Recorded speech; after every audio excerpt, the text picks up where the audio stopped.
I'm a medical science liaison here at ALPCO, and I will be moderating the webinar, which will be presented by Phil Streeter. For those of you that are not aware, or as a way of introduction, Phil Streeter is an associate professor in the Department of Medicine and director of the Hematopoietic Cell Processing Lab at OHSU. He is also the director of the Oregon Stem Cell Center's Monoclonal Antibody and Flow Cytometry Core. He has a PhD in microbiology, and he did a postdoctoral fellowship in pathology at Stanford investigating leukocyte recruitment. His major areas of research are in the field of tissue engineering and repair and the development of tools for applications in normal cell subsets as well as cancer cell subsets. This work has led to the development of monoclonal antibodies, which we here at ALPCO realized are of great need to the diabetes research community, and so we've been working to commercialize these tools. Hence, we are hosting this webinar and hope the content can provide you further insight. So without further ado, here is Phil Streeter. Okay, so this is actually the disclosures I mentioned. I'm a shareholder of Surface Tools, and that the antibodies have been licensed to both Novus Biologics and to Surface Tools. OHSU has managed this conflict for both myself and for the institution. As I already covered I already mentioned the different areas that I want to cover today. This is the first of those areas. I wanted to actually briefly talk about our strategies used to develop and characterize reagents. So we've used standard technologies to generate rodent monoclonal antibodies that will selectively target different cell surface molecules on different cell populations within the normal pancreas. Our rationale for doing that was that there's been, over the years, tremendous success in the hematopoietic cell field in doing just that, but that technology really hasn't been applied to a wide range of tissues or cell types beyond the hematopoietic system. Many of the antibodies that have been generated against hematopoietic cells react with other cell types, but there hasn't been a focused effort to generate antibodies to those different cell types. So that's what we actually wanted to undertake, and that's what I'll be talking about here. What we've done is actually used a variety of strategies in generating monoclonal antibodies, where we've used as a source of immunogen enzyme-dispersed pancreatic cells. And we've used a couple different strategies for the immunization process. First is actually what you see in most literature, which I kind of refer to as standard immunizations. That is, we've just taken the dispersed cells and immunized animals with those cells. After a period of time, we do fusions and then do our screens for reagents generated from those fusions. Subtractive immunization is actually a method that was developed really in the 1990s, which is quite interesting. What we do and what others did when the technology was first developed was to immunize animals with antigen or cells that were not of interest, but might have been antigens that would be present on the source, the source of immunogen, or that was used for immunization of the animals. And so what's done is you actually immunize animals with the irrelevant cells or protein. Then the animals are treated with cyclophosphamide for a period of 2 days to ablate B cells that are responding to those antigens on that that came with that first immunization. And then we rest the animals and then follow that with immunizations of desired antigen. What that does is it eliminates reactivity against maybe the shared antigen or shared epitopes associated with those antigens, while allowing us to focus on those elements that are of interest to us. And so we've used both of those strategies for immunizations. The antibody screening initially is done by immunohistochemistry, or generally it's done by immunohistochemistry first, and that allows us to define spatial and cellular distribution of different markers. And then we follow that with flow cytometry to establish that markers are expressed on the cell surface. We use live cells for that process. These are just examples of the types of things we see when we are doing these screens, and the types of antibodies that would jump out during the screens as something of potential interest to us. So what you see in these different illustrations here are antibodies to islets of Langerhans, Acinar cells, and duct populations. The staining with the antibody here is shown in red, and nuclei of the cells and tissue section are shown in blue. So these would have been antibodies identified and of potential interest in our screening process. So then the second step, this actually was a slide that got moved out. That was how I wanted to start. But our next step is actually to take then the antibodies and stain live cells and evaluate them by flow cytometry. I'm not going to be actually going through the different stains here, but just wanted to use this as an illustration. So again, what we use here is live cells. They're stained with antibodies of interest. What's shown here is a two-dimensional plot. I think actually you can see my arrow here. This would be a negative control on the left, and on the right, actually, we've got several different antibodies used here, and I'll come back to this slide later. But what I wanted to point out for this purposes of this slide at this point is that what we're looking for is population shifts either along the x-axis to the right or the y-axis vertically, and that when using live cells indicates that we're looking at expression of antigen on the cell surface. I also want to indicate with flow cytometry, I'm sure everyone is familiar with this, but with flow cytometry here, we're looking at a log scale. So these shifts represent high levels of expression of markers on the different cell populations. Okay, what I'm going to be describing today is actually a series of different antibodies, and as you can see, they at the top of the list here starts with endocrine reactive antibodies. Then I move from there to duct reactive antibodies, acinar cell reactive antibodies, and then at the very end we'll talk about actually an antibody that's selective for pancreatic cancer. I wanted to indicate here too that the monoclonals described in the summary are really intended for research purposes. They're not for use in diagnostics or therapeutic purposes or procedures. Here are examples of actually two of the antibodies that I'll focus on today. First is called HPI-2. This is in fact an antibody that is pan-endocrine reactive. So it actually sees all or most of the endocrine cells within the islets of Langerhans. The antibody down on the lower left is HPA-3. This is in fact an antibody that's more selective for alpha cells. And then on the right you see a the merged view of both of those antibodies. Just wanted to point out something that actually Gordon Weir showed or talked about at a recent ADA, American Diabetes Association conference. We actually talked about the distribution of alpha cells within the human pancreas. Many of us are very familiar with the distribution of cells within mouse islets, where we see alpha cells on the periphery of the islets and more of the other endocrine cells, primarily beta cells, on the interior of the islets. With humans, you actually see this broader distribution of cells, of alpha cells, really throughout this structure. What I think is interesting, what he pointed out, is that the human islets actually have a characteristic shape that is somewhat different than mouse islets. The human islets actually seem to have more of smaller substructures associated with the islet here. And what is obvious when you look at these is that if you look at an individual structure, this will become more clear in some of the future slides. But you see that the alpha cells are really on the outside of these structures in general, and we have other endocrine cells on the inside of those substructures. So these are a little different than what one usually sees in the rodent. Those two reagents, when used just by themselves as two reagents, we can actually use those to separate different endocrine populations by flow cytometry. Here we're looking at HPI-2. This is the pan-endocrine marker, reacts with all different endocrine cell subsets in the islet.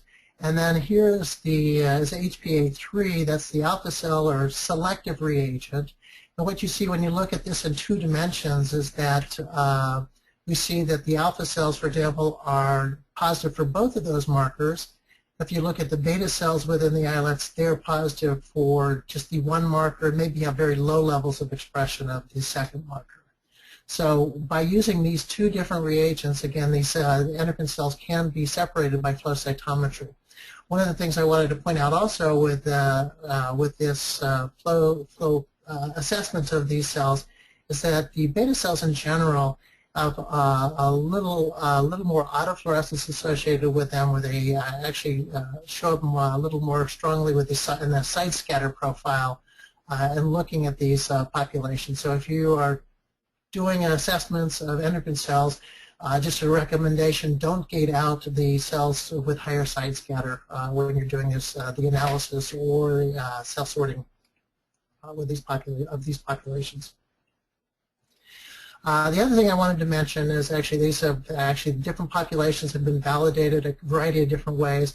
One of the methods shown here is actually validating them using just PCR, looking for different messages, different enzyme messages. And so these actually confirm that these populations have been enriched for the different endocrine cell subsets. Wanted to move from there to actually another antibody. You've seen the top antibody here as HBI2 again, so that stains is reacting with the islets of Langerhans, the pan-endocrine reactive antibody. This is a marker, HPX1, of acinar cells within the tissue. And again, you're seeing now the merged panel on the right.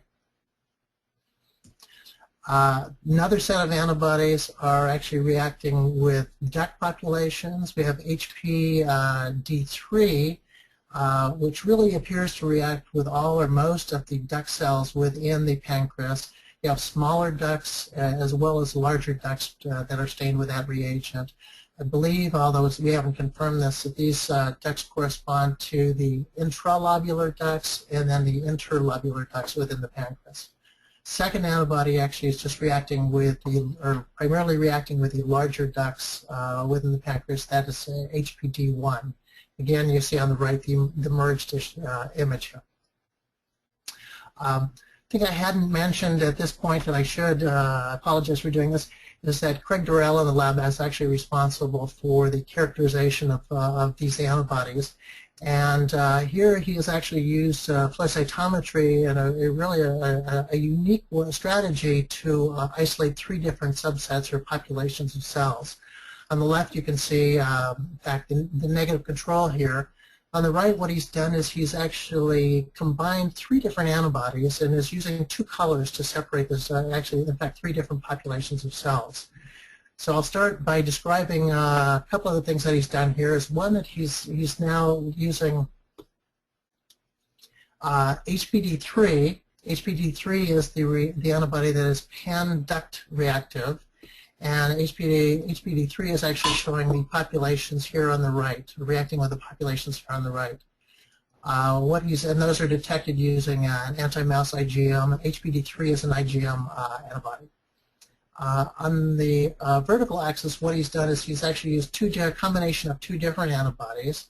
HPD1, which reacts selectively with a larger population of ducts, shows up actually in this flow plot as the cells that are reacting here that are the larger ducts that also react with the pan duct marker. So this would be the larger population of ducts that is double positive for those 2 markers. This is the population of ducts, the smaller cells in general anyway, that react with 1 marker but not HPD3 but not HPD1. What he's also showing here is actually stained with the HPX1, which is the marker of acinar cells, and that population is showing up here in the upper left portion of this plot. And he's able to separate these cells from the duct populations because this population of acinar cells does not react with HPD3. So he's able to isolate with these 2 antibodies, 3 antibodies in 2 colors. He's able to isolate acinar cells, the larger population of larger cells, larger duct population, and then in the lower right here is the smaller ducts. Okay, I wanted to kind of go from there and just indicate some of the different uses that the antibodies have, or some of the different strategies that they've been used for, and just a couple different papers. One is the study of transcriptomes of the major human pancreatic cell types, as well as the epigenetic plasticity enabling human pancreas alpha to beta cell reprogramming. So these are a couple of publications where these antibodies have been used, and I would refer you to those publications to learn more about the sorting strategies as well as what has been done with some of the antibodies. Wanted to jump for a minute to actually talk about some work that is not published yet, but will be published soon, and that is actually looking at beta cell heterogeneity. This is something we've heard about now in several recent meetings, and what we've seen now is that there are strategies that we can use with flow cytometry to separate different subsets of pancreatic beta cells. So in the top panel, what you're seeing is actually the strategy I talked about in a previous slide, where HPI2 is used and actually identifies primarily beta cells. The HPA2 antibody is the antibody that separates the different populations of endocrine cells. So what Craig has done here is he's actually sorted or taken the HPI2 population of cells and then looked at that population with an additional marker. It's HICNOT3C5. What he sees with this combination is actually separation of the beta cells into two subsets here.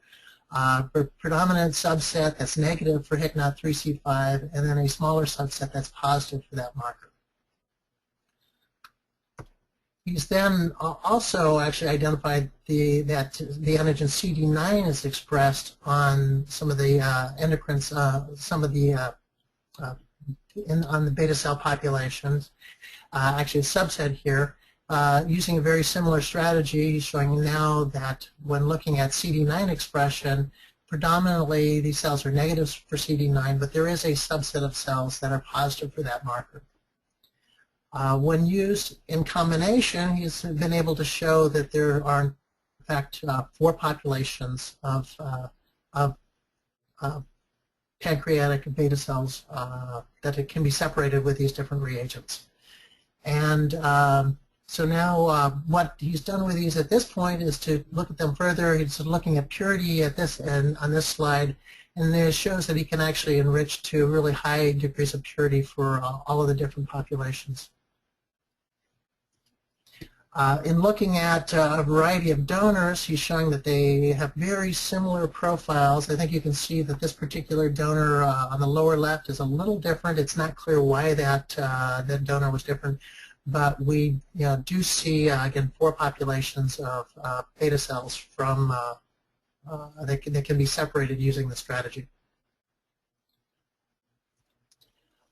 He's also begun to look at different pathologic situations, and here are 2 donors type 2 with type 2 diabetes, and as you can see, and a 3rd donor with an insulinoma. And as you can see from these populations is that we don't see these same 4 populations as shown for the normal pancreatic islet donors. So what this suggests to us is that there may be some selection pressures associated with these different pathologic states.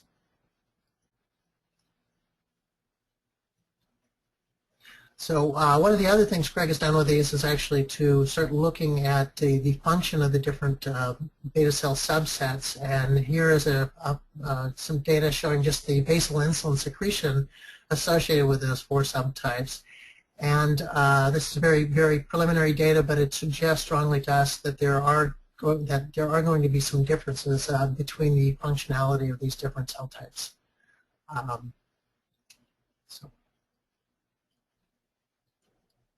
Okay.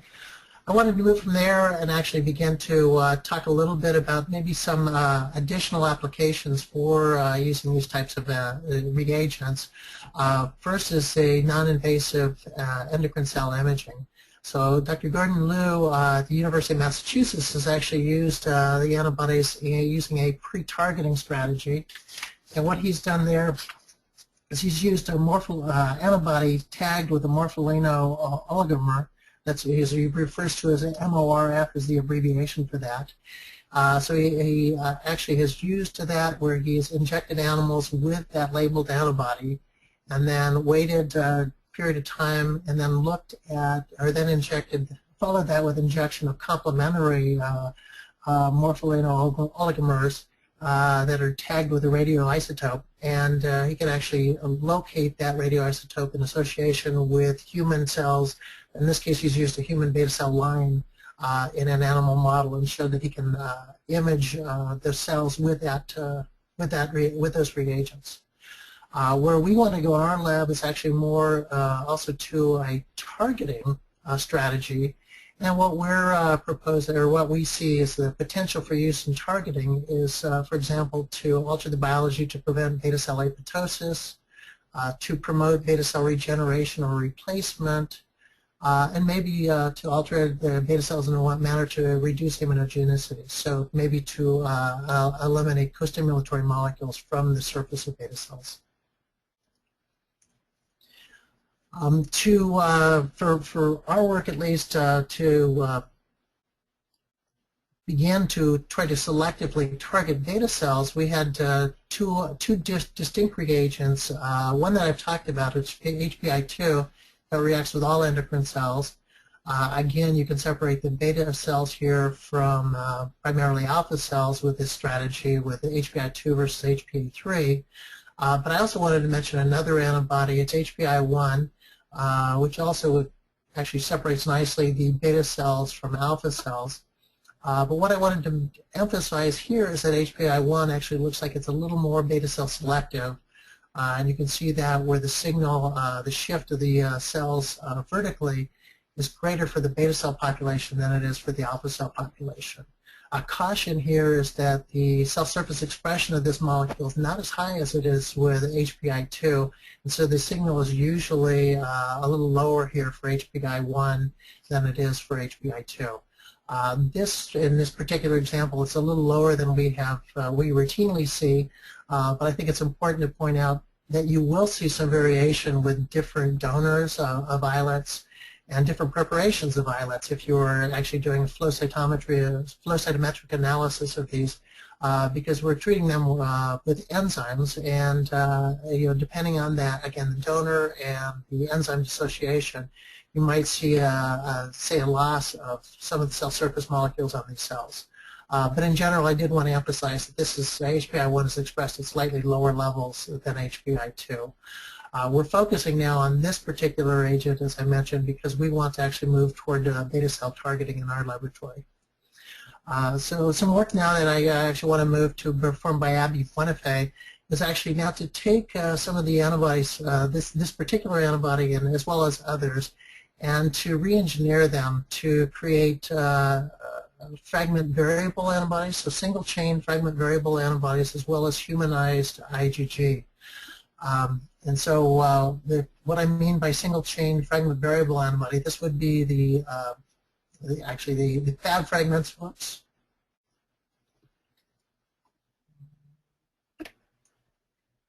Fab fragments are comprised of the variable segments of the heavy and light chains of the antibody as well as constant regions. The fragment variable segment is actually a smaller segment, which is just the variable segments of both the heavy and light chain of the antibody molecule. What Abby is doing is she's actually re-engineering these to become single chain molecules, and then she's substituting the mouse framework sequences with human framework sequences to humanize even the single chain antibodies. Once that's complete, that can be used for in vivo work or in vitro work, and then she's also engineering these as humanized IgG type molecules as well in the event that that would be desirable to use that. People ask why we're interested in single chain fragment variable antibodies, and we're interested for a couple of reasons. One is that they're smaller in nature, so that if we wanted to inject them into animals and look at their biodistribution, they're more readily able to get out of the vasculature as smaller molecules.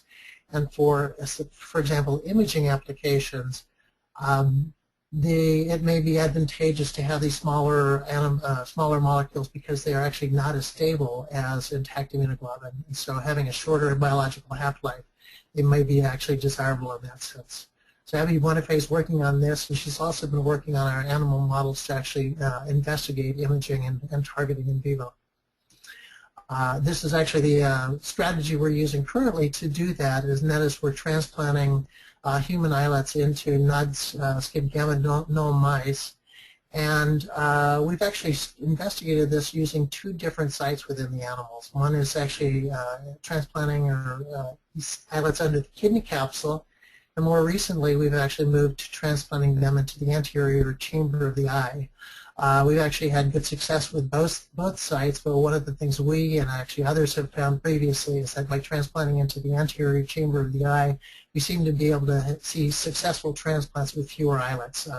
The kidney capsule, we usually start with 1,000 to 1,500 islets per animal associated with our transplant. The anterior chamber of the eye, we're actually down in the numbers of roughly about 150 islets per transplant. Once transplanted, we allow the grafts, those tissues to engraft, and that takes, we usually look at them after a period of 3 to 4 or more weeks.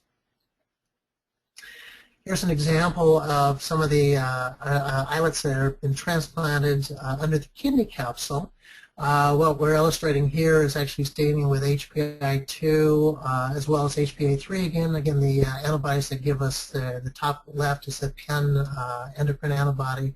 The bottom left is the alpha cell selective antibody. And as I pointed out earlier, again, you see actually these structures where they're staining around the edge but not in the center, which is what we see frequently again with the islets as directly after they've been directly isolated or in tissue sections.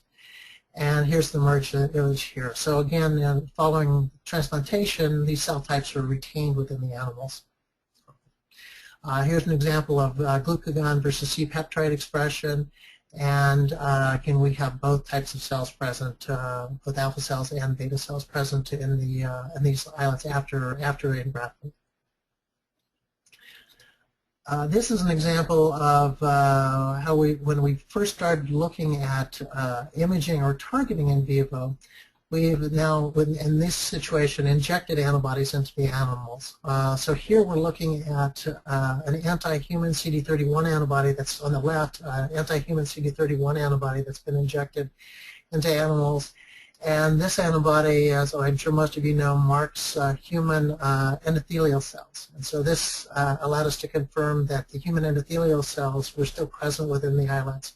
And they, based on the fact that the antibody was able to reach those structures, suggest strongly that the human vasculature is connected to the mouse vasculature in these recipients or in these animals.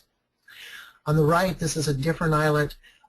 Here we're looking at the localization of the antibody HPI2 within the islets after transplantation or after engraftment again. So again, here what we've done is we've injected this antibody into the animals.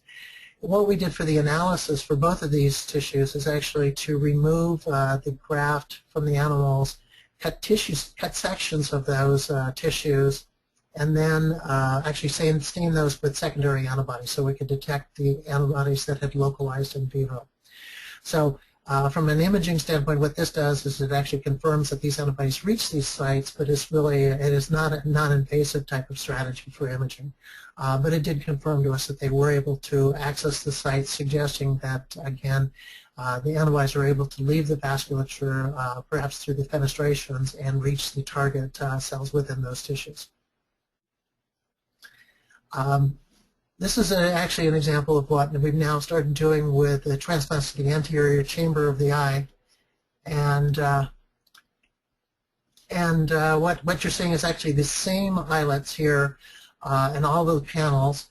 On the left, this is actually prior to injection of a labeled antibody, so you see just a light microscopy image here. This is a 10x magnification of the islets.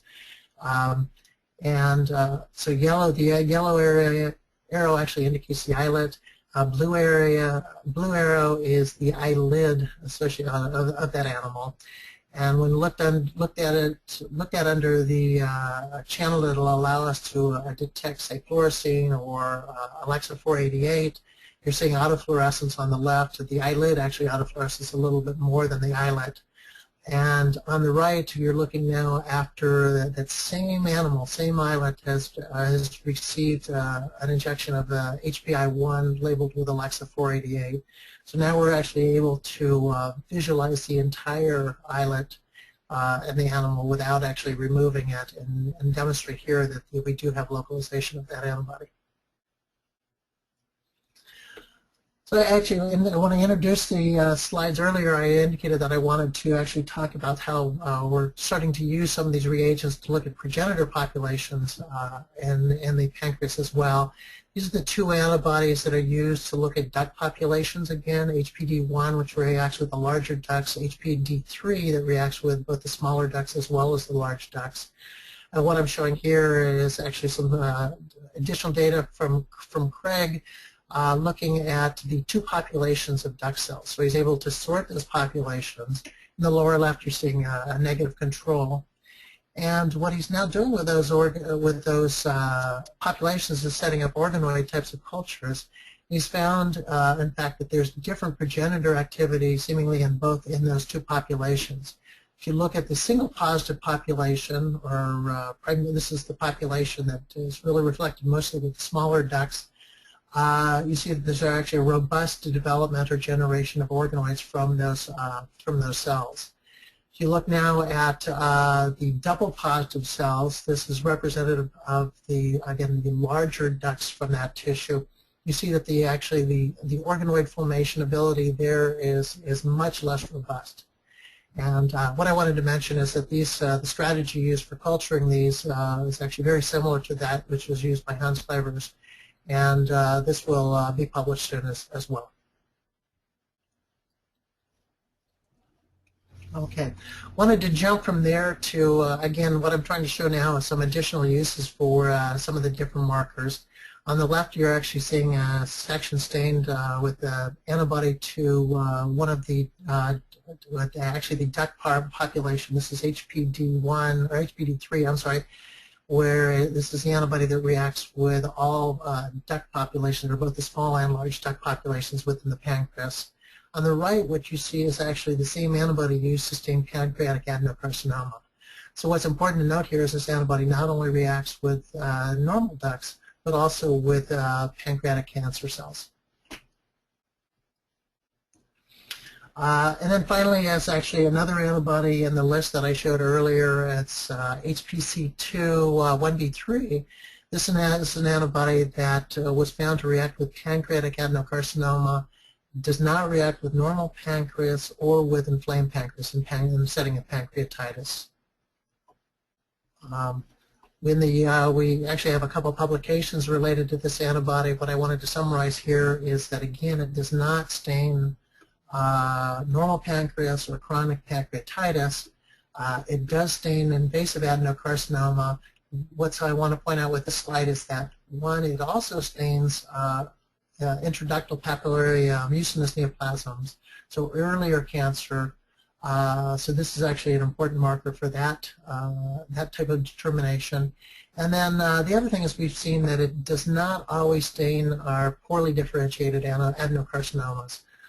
So we're actually now very curious as to why it stains the more highly differentiated adenocarcinomas, but not the poorly differentiated adenocarcinomas.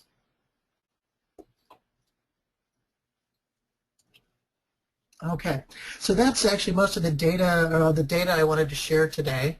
I wanted to take a couple minutes though and talk a little bit about kind of staining strategies in general. First, actually, before I even get started on this slide, is I wanted to mention that the antibodies and the immunohistochemistry that I shared with you today, that's actually done where we cut tissue sections from frozen tissues, and then fix those with a fixative that many people may not use, and that is acetone. Methanol can also be used, but we routinely use acetone in the lab. And so what I wanted to emphasize is we haven't done a lot of work with other fixation procedures with these reagents, and so I'd recommend that you also use acetone. So again, I'd be cautious about using fixatives like paraformaldehyde, glutaraldehyde, or formalin because they may change the antigen, make it so that the antibodies may or may not react with that. And we haven't actually gone through the strategies to look for antigen retrieval and that type of thing. So again, be very cautious there, and I would highly recommend using acetone for fixation of the tissues that you look at. Here I just wanted to emphasize again some of the strategies we use. For most of the data, I think there was only one exception on the slides I shared.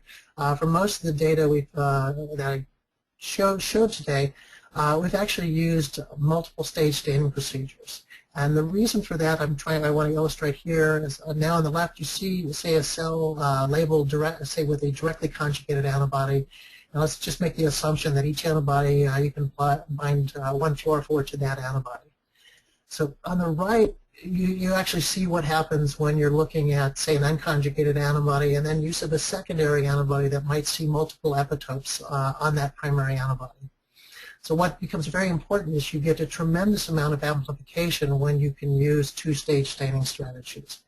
This is really the reason why in most such situations when individuals are looking at immunohistochemistry, more than one stage of, or two or more stages are used to detect antigens, say, in tissue sections. So again, you get much more amplification. That's the situation for both immunohistochemistry and flow cytometry. So here is actually an example of what I wanted to share is that's great, but we actually have difficulty looking at multiple colors by flow cytometry when you want to use two-stage systems. And so here I just want to show how we've tried to manage this, or we've managed this in our laboratory. So on the right, you can see actually a strategy that, again, you might use if you wanted to look at 2 or 3 colors associated with different cells within a mixture with directly conjugated antibodies. That works well.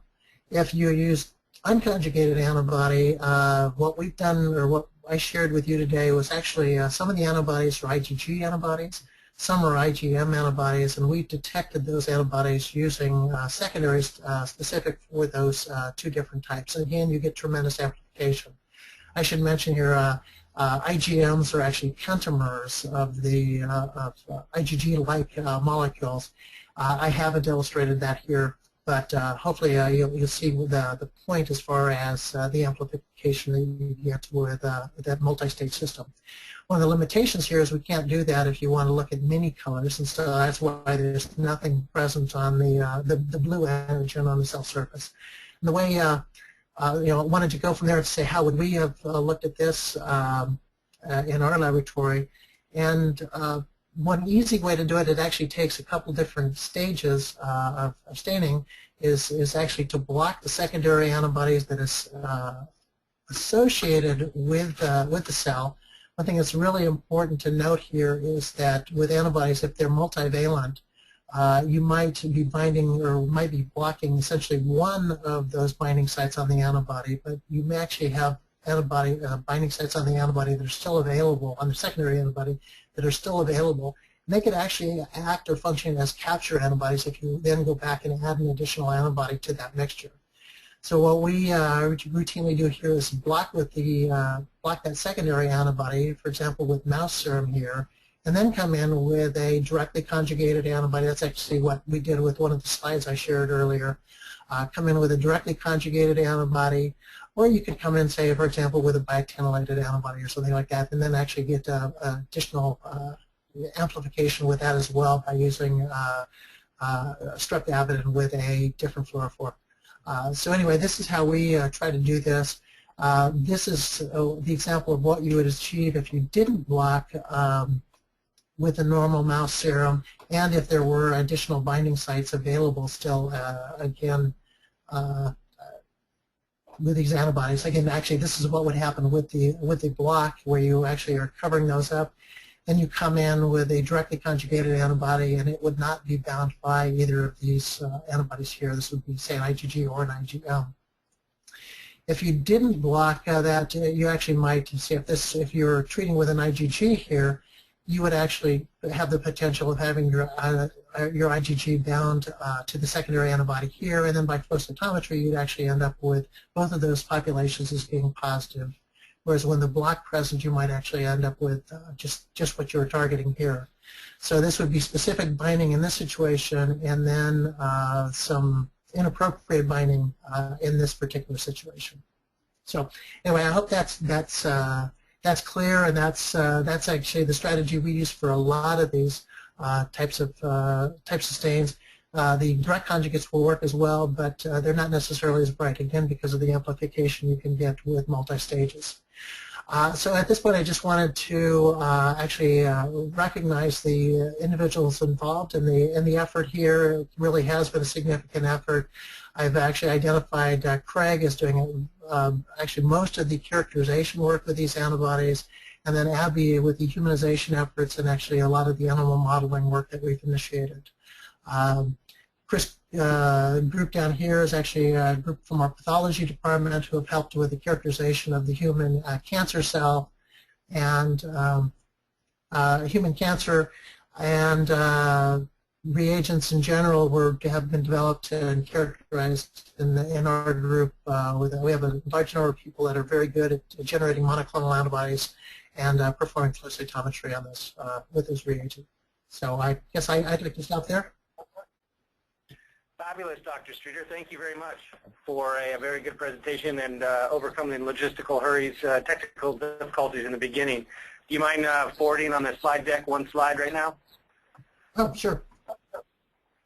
Just so everybody is aware that on our website at alpco.com we have a pretty good listing of a lot of the background information on these pancreatic antibodies that we are offering, conjugated and unconjugated.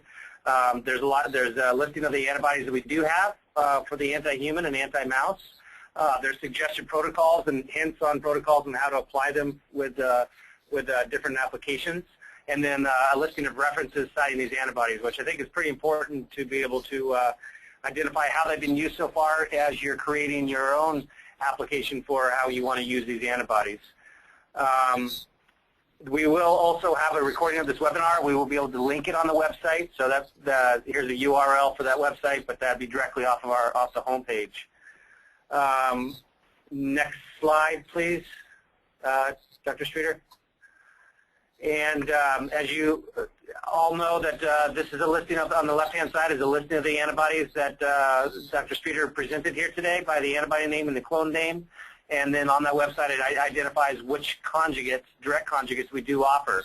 On the right-hand side, I think you guys are all aware, that's how a lot of people know ALPCO, is our bread and butter and forte is the specific Islet assays, insulin, glucagon, C-peptide, and proinsulin. We've continued to evolve those and come out with our Stellux line, which allows you to have a much broader dynamic range where you can measure an in vivo sample and an in vitro sample at the same time. So we think the advancements that we're making here, continue to work on for the Islet community, should be helpful for all. And then one more slide, Dr. Streeter. If you guys have questions for anybody, I'm the acting product manager for the pancreatic antibodies. In the interim, as Bethany is on maternity leave, healthy baby, and Bethany will be back soon, but she's the local expert, and then Russ Jarris is the local expert for the surface tool, or the Stellux assays. So to address the questions, Dr. Streeter, we have quite a few good questions out here already. I'll shoot these to you one at a time. The first one, did you try to validate your islet cell antibodies by co-staining with insulin, glucagon, somatostatin, et cetera, to see how completely they overlap? That has been done primarily. We've actually again used the PCR strategies as well as deep sequencing strategies, though. Okay. And earlier on in the slide deck, maybe I missed this, but how many cells do you start with? How many cells are obtained in different types of sorts? So obviously, I think that's earlier on regarding your flow cytometry sorting. Do you have a certain number of cells that you can recommend starting with, I guess? Probably I'll have to get back to you on that. I think it really depends on what the goal of the experiment is. You know, if you are if you need, I think with all flow cytometry, what you have to do is kind of back calculate and say how many cells do I need at the end of a procedure. So if you determine that you needed, say, 100,000 cells at the end, I think I would start with, say, 1 million or 2 million cells. If you needed 1 million cells, I would, scale that up accordingly. I think the other thing, I think one point I wanted to make is that if you actually look at this data, you see that frequently the number of alpha cells and beta cells is very close. So the frequency of those cell types is very similar. So this is a little, with human cells, a little different again than the, say, rodents, where there's a higher percentage of beta cells there. Again, we frequently would come up with similar numbers in the recovery for those two. Okay. Thank you. That makes sense. I will actually, I know the person who submitted that question, and I can get you in contact with Dr. Streeter. And as anybody else out there, if you have specific questions, we do try to get everybody in touch, or try to do office hours, or try to be able to directly get the more detailed logistical questions back and forth to Dr. Streeter and back. So hopefully we'll be able to answer that question if designing the experiment directly for Michelle. The other question, here's another question: is there a way to label beta cells in vivo without killing the cells? Well, we actually did with the targeting experiment that I showed, where we had the intact islets. Is we injected antibody that was labeled with Alexa 488 into the animals, and targeted live cells in that setting. Yep. And it's completely possible, so that's a great example, and I'm sure there's other applications, and other a lot of the other literature out there identifies that as well. Actually, one thing I wanted to mention there is, although we were targeting live cells there, we haven't actually gone through experiments to ask the question: is there any negative consequence on the live cell if we actually target with these antibodies? We haven't done that series of experiments. That type of experiment. So again, we can target live cells. I don't know at this point the consequence of targeting.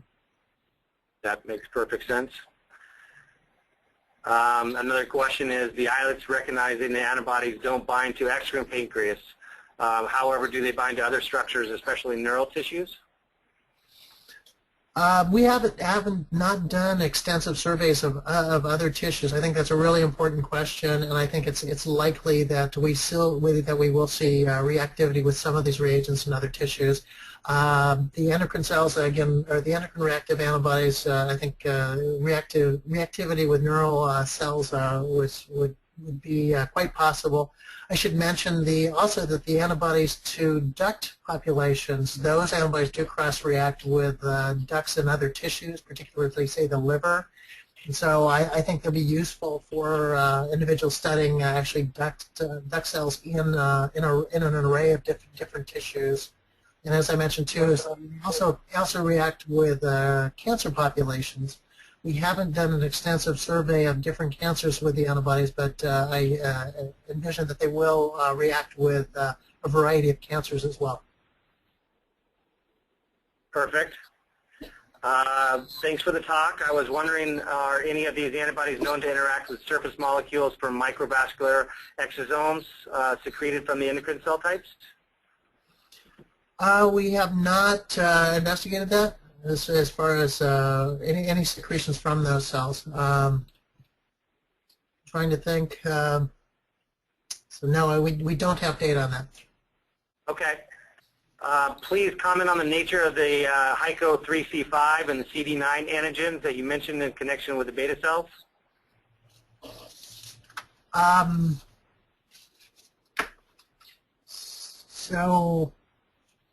So those two reagents actually separate or distinguish, the four subsets of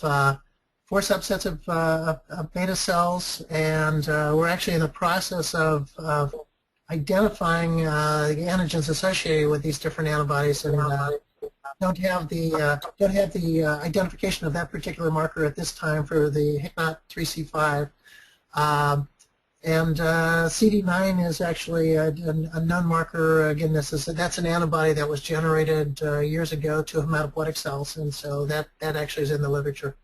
So I think that's a very important actually question there, which I didn't talk about during the presentation. That is that anti-CD9 antibodies will react with many cell types within the body. They react with the islet cell subset. And the reason that antibody is really useful in this particular setting is that the gating strategy that was used was to focus just on the pancreatic beta cells, and it turns out that molecule is expressed on a subset of those. But please don't get the idea that that is actually specific for that subset and won't react with other cell types. It absolutely will. Okay, thank you. Yeah, that was actually just a commercial reagent that we tested and found to react with those cells. Okay. There's quite a few other questions. We're not going to have time to get to all of them, but we will try to follow up with these individually. And we are also going to try to schedule some other webinars in the near future, which will provide some more technical guidance and hopefully may provide some two-way opportunity to address these questions. One more question from our friend out of Miami. This question is very specific. In the right panel of HPI-1 versus HPI-2, what is the HPA3 low positive and HPI-1 negative population that you don't have with HPI-2? So does that question make sense? That's one where you had the tri-staining on the y-axis. You had HPA3 and HPI-1. And on the x-axis, you had HPI-2. Can I go back for a second on the slides? Let me see if I can get to that. That certainly would be easier for me having trouble following the question. Okay, so here's the plot. So can you go through the question again? In the right panel, HPI-1 versus HPI-2, what is the quote-unquote HPA3 low positive and HPI-1 negative, end quote, population that you don't have with HPI-2? Okay, so let's see if I can get my arrow back here. Okay, so I believe we're asking about this particular population here. So I think, in just looking at this, the predominant populations again are beta cells here and alpha cells here. In this slide, we're looking at the beta cells. And the alpha cells have actually come down this way and are actually a little more positive than the negative population here, but it's a low level of expression of that marker. But based on the fact that these are the two primary populations, this would be beta cells here, this would be alpha cells, and we actually have confirmed that with hormone expression as well, or looking at hormone expression as well. I hope that answered the question. Okay, I think so. Yes, I got to thank you. So that means yes, and yes, you did answer the question. So thanks for the feedback there, our friend down in Miami.